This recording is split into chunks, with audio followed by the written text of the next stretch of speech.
So our first question is, the fruit fly has 8 chromosomes, 2n in each cell.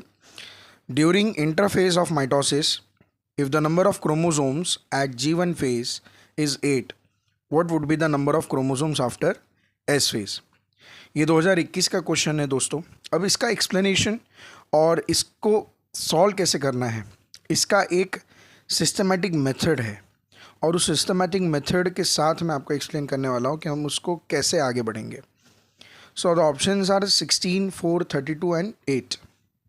अब यहाँ पर question में सबसे पहला चीज़ आप पे वन बाय वन इन्फॉर्मेशन को एनालिसिस करना है। First is 8 chromosomes. कितने क्रोमोसोम है फ्रूट फ्लाई के पास? 8 क्रोमोसोम। बट किस में?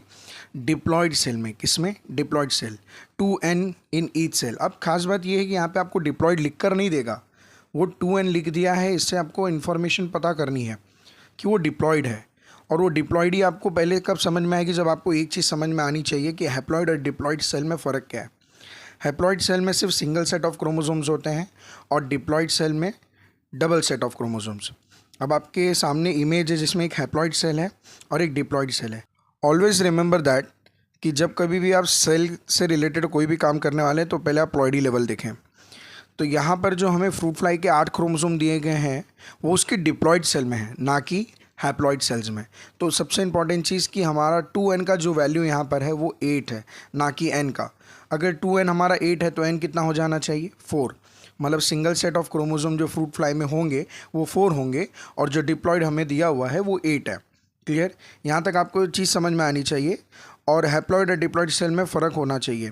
आपके सोमैटिक सेल्स डिप्लॉयड होते हैं और जो आपके जर्म सेल्स होते हैं जैसे स्पर्म, ओवम, ये जो सेल्स हैं ये आपके हैप्लॉयड रहते हैं। तो ये सब बेसिक्स आपको आनी चाहिए जो कि हमने प्रीवियस वीडियो में किया हुआ है। हो सकता है आपको यहाँ पर ये चीज़ बात समझ में नहीं आ रही हो, हालांकि ये बहुत बेसिक है।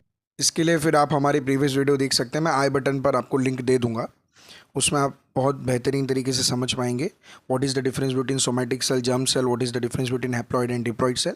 वहाँ पे आप बेटर तरीके से समझ पाएंगे। अब हम लोग आगे बढ़ते हैं कि पहली चीज़ तो हमें ये क्लियर हो गई है कि डिप्लॉयड सेल की बात हो रही है।